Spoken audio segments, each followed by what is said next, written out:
don't know why, but lately I've been thinking a lot about death.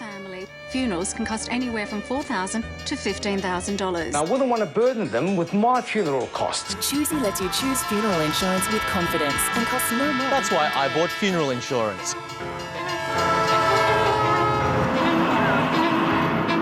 And now that I've purchased some peace of mind, I can do the things I've always dreamed about. Like calculating what a $6,000 funeral can actually cost you if you buy it using funeral insurance.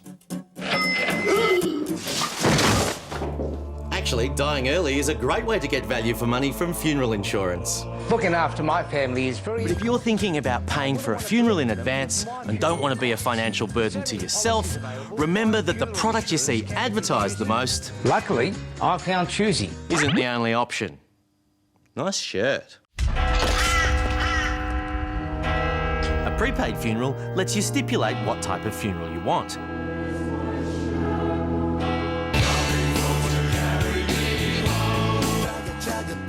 Although obviously there are some things you can't control. I specifically said she shouldn't be here! But if you prepay for your funeral, you shouldn't end up spending more than today's price for it, which may not be the case with funeral insurance. Funeral bonds aren't very well known. In fact, an ASIC report last year found that even some people who bought funeral bonds still didn't know what they were. With a funeral bond, you're not investing in a funeral as such. You're investing in a special fund. Once the money's in, you can't get it back. Until you die.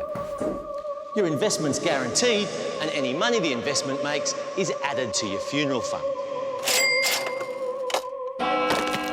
Now, there are pros and cons with each option, but according to Choice, funeral insurance is generally less cost-effective.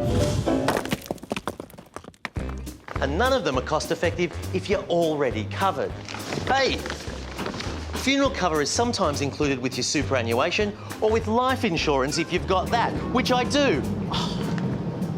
So before you buy anything new, check to see what you've already got, because you only die once.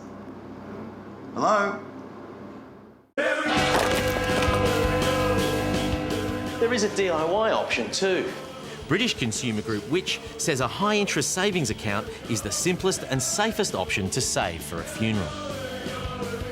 Set and forget auto transfers to a high-interest account are worth considering here in Australia too, so long as you don't mind your bank statements constantly reminding you you're going to die. And it's not a bad idea to make the account in joint names. That way, when you die, the other signatory can access the money easily. Thanks, Grandpa, but it's only for my funeral, OK? Off to the party! So remember, if you're thinking of paying for your own funeral, it's worth doing a bit of research, even though that's a hassle. Otherwise, you might be digging a hole for yourself. Which, incidentally, is the cheapest option of all.